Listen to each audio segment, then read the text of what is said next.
The NFT markets are crashing down, blue chip projects are at a discount, new projects that are coming out don't even mint out anymore, and tons of people are losing money left and right. Is this the end of the NFT market, or are we in the calm of a storm as we go into a raging bull? So in this video, we're gonna be talking about what's going on in the market, some up and coming projects, some projects that are continuing to build, but let's start with the sentiment of what's kind of going on in the space. Now, there is this Twitter post by this guy, Wizard of Soho. He posted this article, a newspaper from a long time ago, and said, "Internet may just be a passing fad as millions give up on it," right? And as we know now, the internet is just so integrated in our everyday life, it's hard to imagine life without the internet. And a lot of times when you look at Twitter, there's a lot of doom and gloom, people are disappearing, people got burned, they losing their money, and then people are thinking, oh, NFTs are just a fad. Like, you know, everyone got excited, now it disappeared, I lost all my money, and then it's over. But in reality, if you really understand NFTs and the use cases for it to be used in everyday society, the genie's out the bottle, it's not going anywhere, and it's gonna be something that people are going to be using years from now. If you ever had any doubts about NFTs, I'm here to tell you,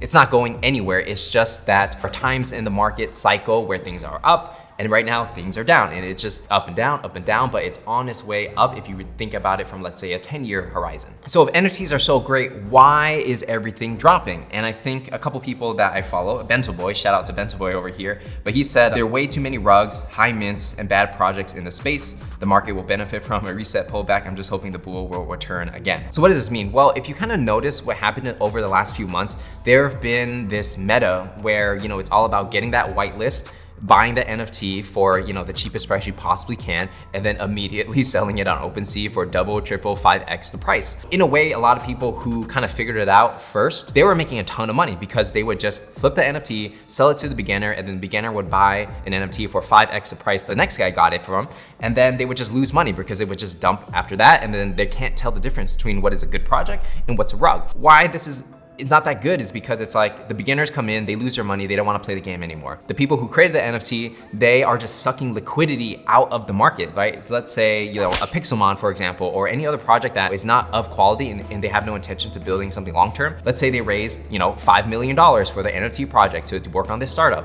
If they take that 5 million, put it into their pockets and disappear, that 5 million is gone from the ecosystem, meaning there's $5 million less floating around, and it's just like the money is drying up. So it's like NFTs are growing as a whole because so many people are joining every single day, but at the same time, millions of dollars are being sucked out of the ecosystem every single day, and that makes it hard for all the prices of these assets to continue to increase, right? Because people are taking the money out, the market gets smaller. If the market gets smaller, the prices have to eventually fall because there's not enough money to support this ecosystem. So another tweet by Nate Rivers, shout out to Nate Rivers, he said, imagine how dead crypto would be if 5 to 12% of every trade was immediately given to the exchange platform and the project creator, then converted into USD. So he has a really interesting point here where OpenSea, I believe they take a 2.5% fee. I could be wrong on that, but you know, around there. And then the creator fee is usually between, you know, 4 to 8%, depending on how much the project wants to take, right? And so we're talking like 5 to 12% of every single transaction goes into somebody's pocket. So if you think about it, if every transaction, there's a 5 to 12% tax, that tax is being pulled out of the ecosystem, and there's less money for people to buy and sell and hold NFTs, right? So like if a company just takes out, you know, 6% every single time someone buys an NFT, well, there's less money in the ecosystem, meaning the market starts collapsing. Because in a way, trading and investing in the NFT space kind of right now, it's almost like a zero-sum game, right? If somebody wins, someone has to lose, and a lot of times it's the beginners that lose. And when enough beginners lose, well, they don't want to play the game anymore. And I was in the exact same place when in like 2017 when there was a, you know, altcoin, you know, was super hot. I put in a few $1,000s just starting out, and then I lost half my money and I didn't want to play the game anymore. And so that's happening to people every single day, and that's why the market has to take a correction until there's some kind of bull case or some kind of narrative to why people want to invest in crypto again. And really it's belief, right? People believe they want to buy these things because they believe they will make money, and I believe that will be the trigger for the next bull. So I am long-term bullish on NFTs in general, and I think this is just a temporary correction. Then again, you know, who knows, right? Because it's almost a coin flip in a sense. But I will say at the same time, NFTs have helped a lot of people. A lot of artists and creators who wouldn't have an opportunity to make money are doing well in this space now. So there's pros and cons of it, and we're figuring it out. So we just play it by ear and see how it goes. So during times of NFT bulls, if you have some liquidity, you have some ETH or some cash, a lot of times it might be a good opportunity to buy some blue chip projects. And the first one that we're going to be talking about is going to be Vee Friends. Now, Vee Friends, I touched on this in my last video, but there's some more information that came out, and there's going to be Vee Friends Season 2, and there's more information on how to get this. So essentially, this is what the NFT is going to look like. You know, there's definitely a lot more design work going into the background of the project and also the characters of each project, right? It's not just Gary Vee drawing it by hand anymore. That was the Genesis Series 1. Now these are done by actual like artists. There's going to be 55,555 Series 2 NFTs, which is quite a lot when you think about it, right? But again, at the same time, this is more meant for the masses, right? This is not the Genesis collection. This is Series 2, and he's trying to expand that audience. The first set was going to be 10,000. Next set is 55,000. And how it's going to work is that there's this friends list. Basically, if you have like the book tokens, meaning if you bought his, 12 and a half book, you get a token, you randomly get a chance to be able to mint this thing. It's more details on the website. Basically, that's like his version of a whitelist, right? Vee Friends Series 1's holder, they're going to have 10,000 free mint for them,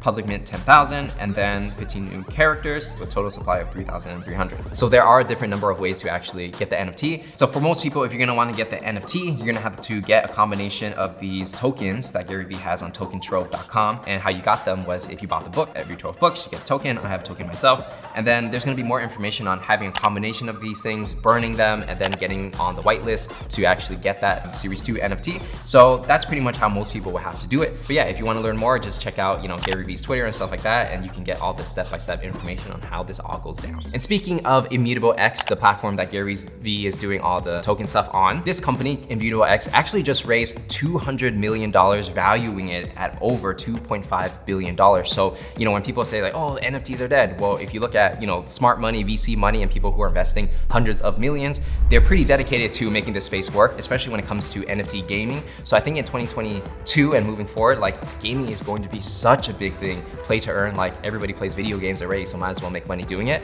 And so that's kind of where I'm paying attention to. And speaking of one of my favorite projects, when it comes to builders who are, blue chip in my eyes, and also people who have that play to earn mechanic, we're gonna be talking about Cyberkongz because they just came out with an update. If you didn't know, Cyberkongz as a project is one of the greatest innovators in the NFT space. They're the ones that popularized tokens for NFTs, and then now they're doing like this play to earn idle game mechanic. So essentially you have the NFT that's on Ethereum, right? And then because Ethereum is so expensive to make every transaction, they're moving the game onto Polygon, where the transactions are very, very cheap. So what they're doing is they're integrating with Chainlink to use the Chainlink verifiable random function. So essentially generating random numbers so that it makes sure that there's a third party controlling the numbers and nobody actually cheats in the game, right? If you think about it, this game, the ecosystem is gonna have like millions and millions of dollars moving around in it. And of course, there's always gonna be people who are trying to be bad actors. So by integrating another technology into it so that it makes it extremely difficult for someone to cheat, it's very innovative, right? You don't see many other projects integrating all these different altcoins together successfully. And so Cyberkongz is definitely one to watch because everybody's gonna copy them, 1 year from now, and you'll see. So in my opinion, because Cyberkongz, they do a lot of organic marketing. They're not all about hype. The price of their assets are steadily increasing. There's no like crazy pump that just like,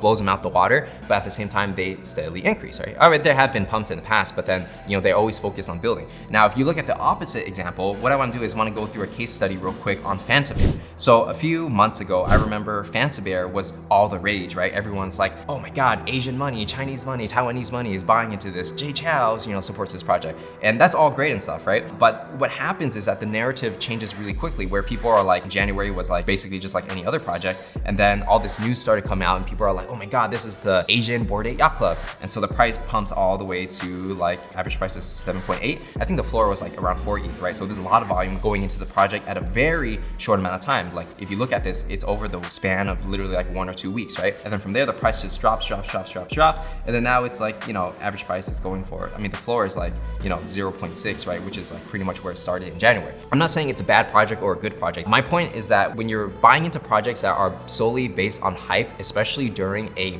bull run, it's very easy to get burned, right? So like a lot of beginners out there, you probably like didn't even hear this project until it got to around this point where people are buying it for like 3, 4 ETH. And then you're like, oh my God, this is gonna be the next Bored Ape. And then you buy into it. And then what happens is that the hype dies down. People realize that there's not much utility quite yet. And then people slowly start selling it because, all the people who bought down here made so much profit and they're making like 3 or 4 Ethereum on top of you. They dump it and then everyone slowly sells.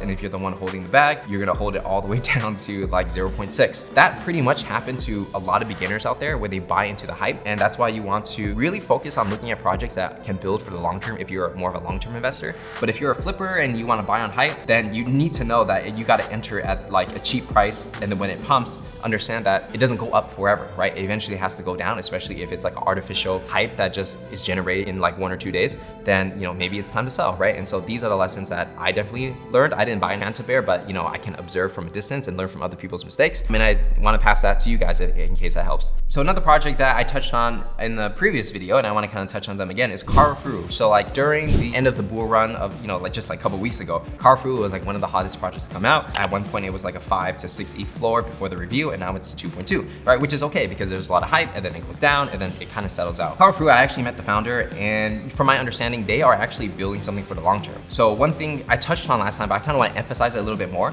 is that they're collaborating with hypebeasts. I'll put it this way. If you look at the NFT space, there's a lot of people who are like first-time entrepreneurs, or like people who aren't very successful at being entrepreneurs, and they just create a project and then they sell out millions because it's easy to do, and then they don't really build anything and they don't have any experience building. So for Karafuru, they were already successful before as a toy company, a streetwear company, get like that kind of vibe in Indonesia, and then they're collaborating with hypebeasts. You gotta understand, like to collaborate with hypebeasts, which is a public company in Hong Kong, is not a small thing. You know what I mean? It's almost like collaborating with Nike. Hypebeast obviously not as big as Nike, but you kind of get the idea. So I think this will actually be bigger than people realize. At the same time, they're also putting together a carnival as well. This is like an in-person carnival that people actually go to. So it's like most teams, they just create something and disappear with the money. But obviously this team is collaborating with the right people. They are doing physical events that people can actually go to. And I'm trying to personally go to this, and we'll see how my visa situation goes. But I'm trying to go to Jakarta for this too. They're pretty good at collaborations, right? And so Muri, which is another NFT project that we talked about last time, which is kind of like the Azuki kind of vibe, but they're doing their own thing.